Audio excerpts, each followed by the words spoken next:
Reading from Srimad Bhagavatam, Canto 3, Chapter 8 and Text 3. Asinamuryam bhagavantamadhyam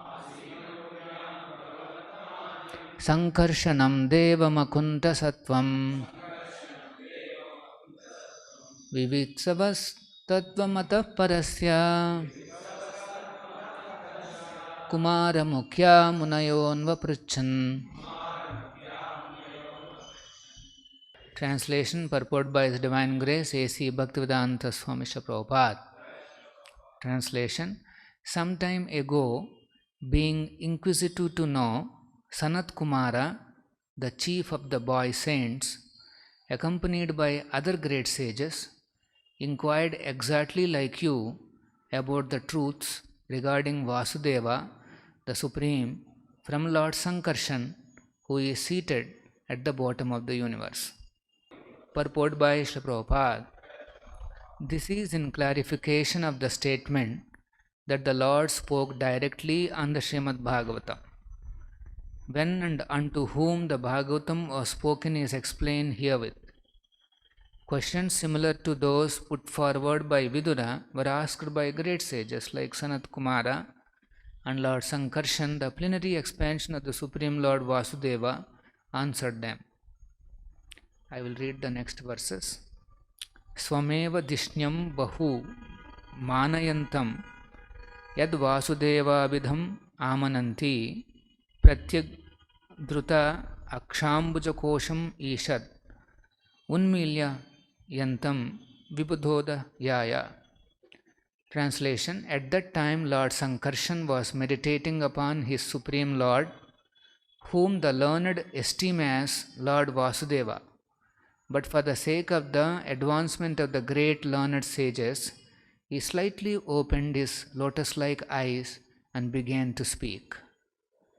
Text 5. Swadhuni udhadrai swajata kalapair upasprishantas charanopadhanam dhanam padmam yadachanti ahirajakanya sapremanana bhalibhi varartha. Translation. The sages came from the highest planets down to the lower region through the waters of the Ganges, and therefore the hair on their heads was wet. They touched the lotus feet of the Lord, which are worshipped with various paraphernalia by the daughters of the Serpent King when they desire good husbands. Purport by Srila Prabhupada. The Ganges water flows directly from the lotus feet of Vishnu, and its course runs from the highest planet of the universe down to the lowest. The sages came down from Satyaloka by taking advantage of the flowing water, a process of transportation made possible by the power of mystic yoga. If a river flows thousands and thousands of miles, a perfect yogi can at once transport himself from one place to another simply by dipping in its water. The Ganges is the only celestial river which flows throughout the universe, and great sages travel all over the universe via this sacred river. The statement that their hair was wet indicates that it was directly moistened by the water originating from the lotus feet of Vishnu, the Ganges. Whoever touches the water of the Ganges to his head surely touches the lotus feet of the Lord directly and can become free from all effects of sinful acts. If after taking a bath in the Ganges or being washed of all sins, a man guards himself against committing further sinful acts, then certainly he is delivered. But if he again takes up sinful activities, his bath in the Ganges is as good as that of the elephant, who nicely takes his bath in a river but later spoils the whole thing by covering himself with dust on the land. Thus ends the Bhaktivedanta purport. So after hearing the questions of Vidura, Maitreya Rishi is able to exactly recollect in whose conversations such questions were answered. Maitreya is referring to an ancient conversation that took between Kumara Mukhya, the Sanat Kumara, and Sankarshanam Devam, between Kumara Mukhya and the Supreme Lord in the form of Sankarshana. So, where is Lord Sankarshana? Asinam Uryam Bhagavantam Adhyam. He is seated at the bottom of the universe. Lord Sankarshan is seated at the bottom of the universe, our universe, or all the universes. And then Sankarshanam Devam Akunta Tattvam. His knowledge is undeterred. The Supreme Lord's knowledge is never deterred or disturbed by any circumstance. In all circumstances, the Supreme Personality of Godhead is full of all knowledge. When we are mentally disturbed, we will not be able to recollect what we studied or what we understood previously. That means our knowledge is deterred or disturbed. But here, Akunta Sattvam, the Lord's existence is always transcendental to any kind of material disturbances. And then Vivitsavaha, very inquisitive to know Tattvam, the truth, about whom Parasya, about the Supreme Lord, Vasudeva. Kumara Mukhya Munayo Anmapruchan. So they have approached. So the Kumara, the Sanat Kumara, along with the other great sages, they have approached Lord Sankarshan, who is seated at the bottom of the universe. Actually, the last verse, if you see, it is mentioned that the Supreme Lord has spoken directly Bhagavatam to the great sages. But actually, we only know about Krishna speaking to Brahma, the original, the demigod of the universe. But then how is it that the Lord directly spoke to the sages? So Brahma is the original demigod, but where is the Bhagavata Purana or Bhagavatam spoken to some great sages?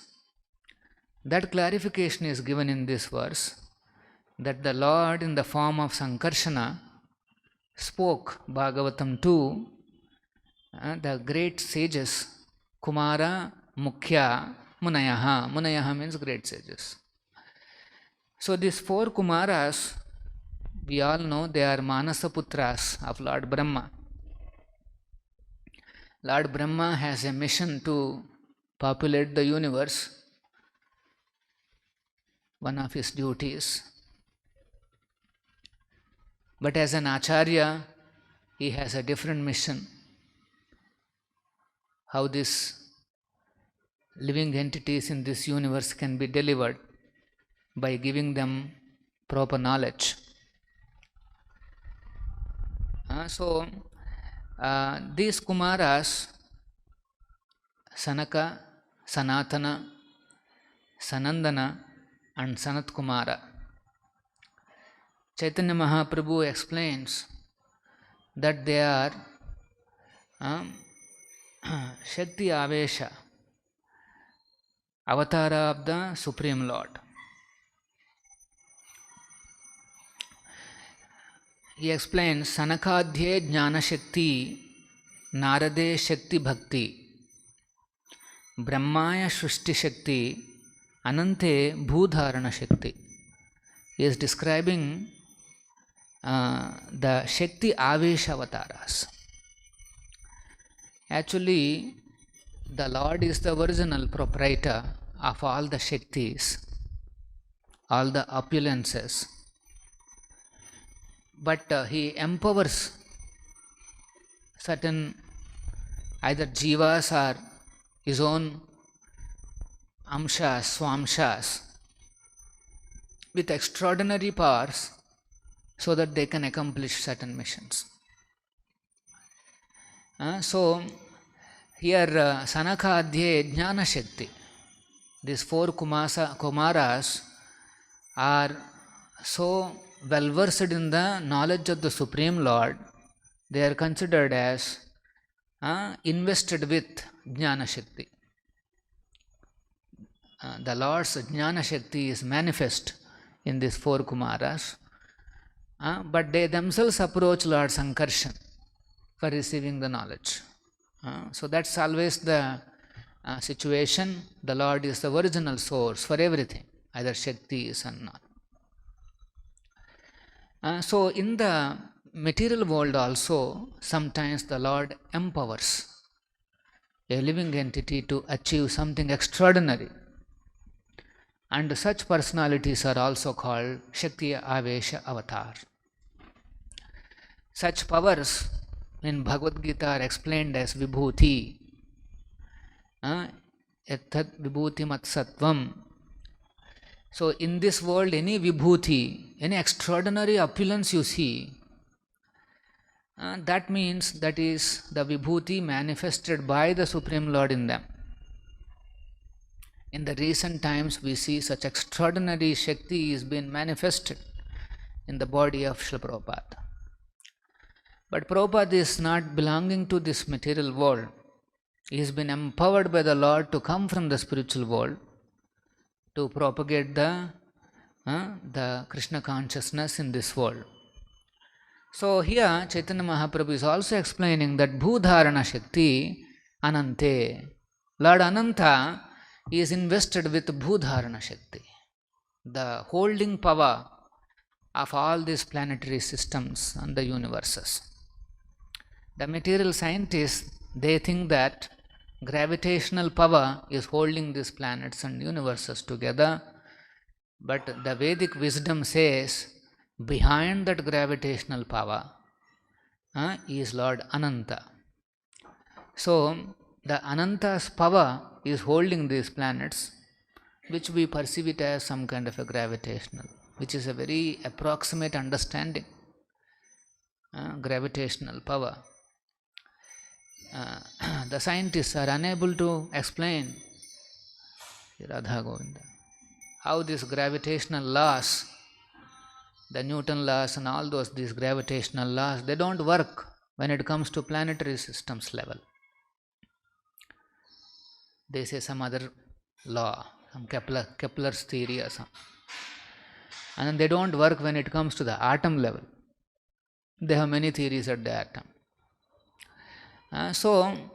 But all these powers, they are originating from a powerful personality. Behind Shakti, there should be Shaktiman. And the Shaktiman decides how the Shakti should work. This is natural, we see everywhere. So similarly, whatever Shaktis we perceive in this world, they are all coming from a Shaktiman. In fact, the Shaktiman invests that power. Similarly, devotees also, sometimes they are able to achieve some things in their devotional services to the Lord. And sometimes we see devotees exhibiting some unusual Shaktis. So that the devotee should know that this particular ability to do something, all these abilities and Shaktis are given to me by the Supreme Lord for a specific purpose. In order to render service to Him, Lord empowers the devotees. If the devotee desires, I want to serve the Supreme Lord, I want to serve my spiritual master, then Krishna empowers that devotee. Even if the devotee doesn't have the required abilities, the required Shakti, the Lord empowers the devotee so that he can achieve something in the mission of Srila Prabhupada. So our mood should be like that. Our prayer to Prabhupada is that, Prabhupada, your desires are there for this area. Prabhupada has come to this Andhra for many times, and he preached in many places. Prabhupada went to Vizag, he went to Rajahmundry, he went to Nellore, he went to Tirupati, Tirumala, he came to Hyderabad. Like that, in Andhra we see Prabhupada has spent a lot of time and preached. And although, like in Lilamrita we have heard, although materially it appears that Prabhupada has disappeared from our vision, he is still present with us in the form of his Vani and his pastimes.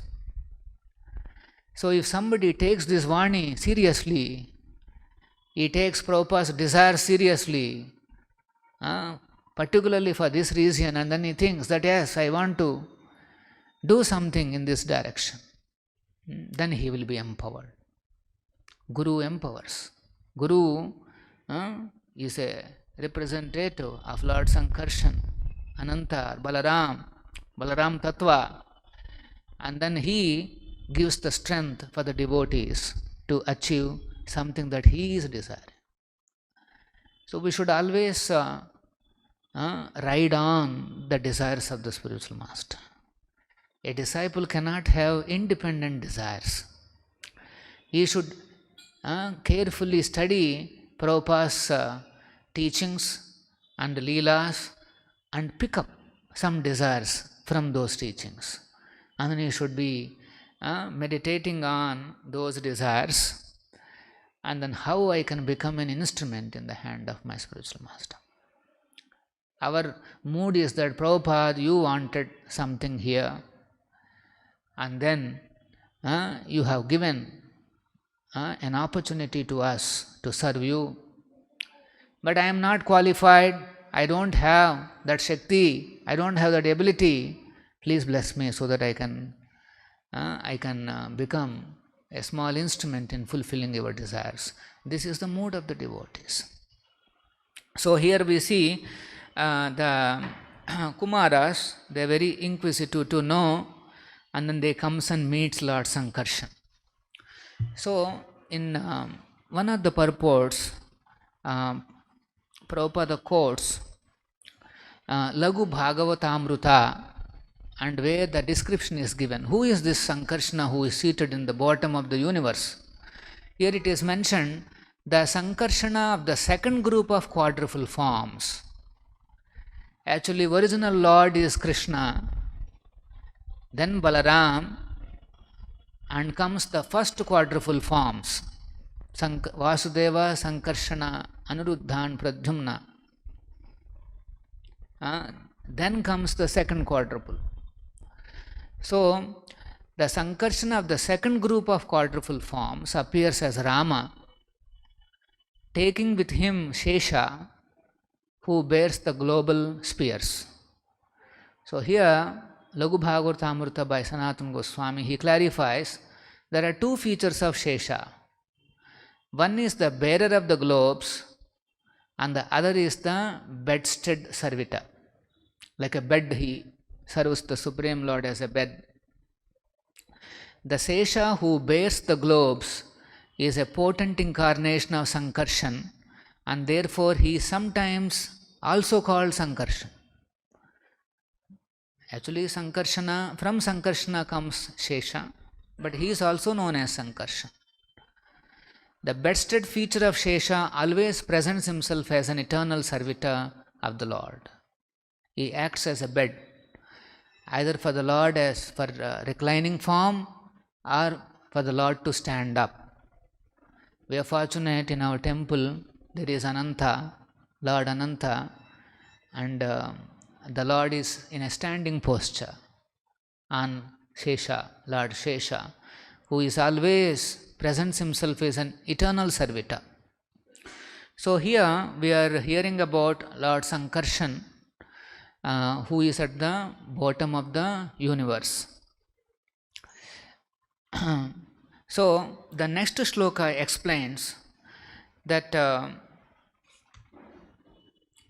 the Lord Sankarshana is closing his eyes and is appearing to be meditating on someone.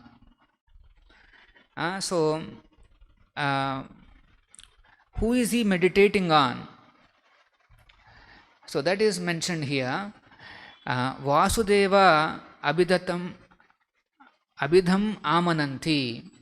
The learned scholars have mentioned that Lord Sankarshana is meditating on Lord Vasudeva. Vasudeva, Sankarshan, Anuruddha, Pradyumna and Anuruddha. So Sankarshana is meditating on Lord Vasudeva. But then Vibudha Udayaya, for enlightening the learned sages, what did he do? Unmilyayantam, he has slightly opened his lotus-like eyes. Sankarshan, who is Ananta, he slightly opened his lotus-like eyes and he began to speak. Pratyagdruta Ambuja Kosham, lotus-like eyes. So you can see the personal features of Ananta. Although he is in a form of a Shesha, a big thousands and thousands of hoods are present in Ananta, but his eyes are compared to Ambuja Aksha, the lotus eyes of Ananta. Then how did the sages reach the bottom of the universe? Because the whole universe has these 14 planetary systems. All these great sages are there in the Satya Loka, and Lord Sankarshan is present in the Patala Loka, the bottommost planetary system. In fact, he is situated below Patala Loka, in the Garbhodaka ocean. Devotees, we know this universe, when it was created, Garbhodakashaya Vishnu entered this universe, and it is mentioned that from his sweat came the Garbhodaka ocean, and then he reclines on Shesha, and then from his navel came the big lotus, and then the top planetary system is the Satyaloka, and the bottommost is Patala. Hellish planets are next to it, next to lower planetary systems. And then it is mentioned in the 5th canto that below Patala, in the Garbhodaka ocean, this Ananta is present, who is actually sustaining all these planetary systems. It is said that on one hood, these planetary systems are present like small peas, like batani. That means it is so easy for Ananta. It's not that he is struggling to carry all the planetary systems and the universes. No. They are like little batanis there, that's all. He doesn't even know that they are there. In the sense, it's so easy for him. So, now how did the sages from the Satyaloka reach the bottommost planetary system? Here it is mentioned, Swarduni Udadrai. They have reached through the Ganges, the river Ganges. So how is it they are able to do? It is mentioned in the purport by Srila Prabhupada. Ganges is the only river which flows in all the 14 planetary systems. It flows in the Satyaloka, and then it comes down to our planet, and then it again flows down and then reaches even up to Patala Loka. So the longest flowing river, I don't know what is the general knowledge as of today, it is not some useless name. The longest flowing river is Ganges water. What is the length and width of this Ganges? You cannot even measure, don't even know. So this Ganges water, so Prabhupada is explaining there is one a kind of mystic power by which the sages they can travel through these waters, flowing river, and then they can reach any planet. So Prabhupada is explaining here, a perfect yogi can at once transport himself from one place to another simply by dipping in the water. See, this is a perfect yogi. So sages have a interesting transportation system. They can just dip here, they'll dip in Rajamundry, that is Godavari. They dip in Ganges, and then they can get up in Patal Loka. Somebody sees them, no, they take a dip here, they are not visible, and then they come up in Patala. That is called mystic power. And here it is mentioned that Swajata Kalapair Upasprushantasta. That means it is also given the detail that their heads are wet. The sages' heads, they are wet. Why? Because Ganges water has touched them. Charanopadhanam. The water which has touched the lotus feet of the Lord, that has touched the heads of the sages.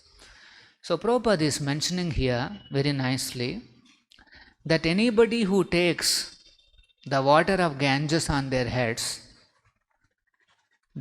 surely they are touching the lotus feet of the Lord directly. So because the water has washed the lotus feet of the Lord, if somebody is taking the water on their heads, actually they are touching the lotus feet of the Lord directly.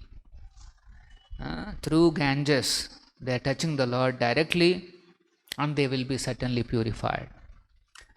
But Prabhupada is saying, after purification, if one doesn't commit the sinful activities again, then certainly he will be delivered. But if somebody commits the sinful activities after touching this river, or touching the deity, or touching the Lord in various forms, Krishna has manifested his presence in so many ways for us to touch him directly. The most potent form in this age is chanting of this Hare Krishna. We are touching Krishna directly. Hare Krishna, Krishna Krishna, Hare Hare, Hare Rama, Rama Rama. That's why after chanting this mantra, if we are able to follow the 4 regulative principles and don't commit sinful activities again, then certainly he will be able to deliver himself. And then Swaprema Nana Bhalibhi Varartha Ahiraja Kanya Padmam Yadarchanti. Now this Lord Sankarshan, the Lord Anantadeva's Padmam, the lotus feet, is Archanti, worshipped by Ahiraja Kanya. This Pataloka is also called Nagaloka, where very demoniac Naga snakes are present. And the chief among those Nagas is Ahiraja, Vasuki. Kanya, their daughters, they worship Ananta. They travel to Ananta and then they worship him Saprema, with great devotion. In fact, the Bhagavatam explains it is in Madhura Bhava, Madhurya Rasa, between these Naga Kanyas and Ananta Deva. So Saprema Nana Balibhi, they offer various paraphernalia, Varartha, with a desire, desirous of husbands, being desirous of husbands. Some of them desire Ananta himself as an husband. So that Lord Sankarshana, he began to speak, and then we will see in the next purports the the Bhagavatam coming from the lotus mouth of Lord Sankarshan. Srila Prabhupada ki jai, Srimad Bhagavatam ki jai.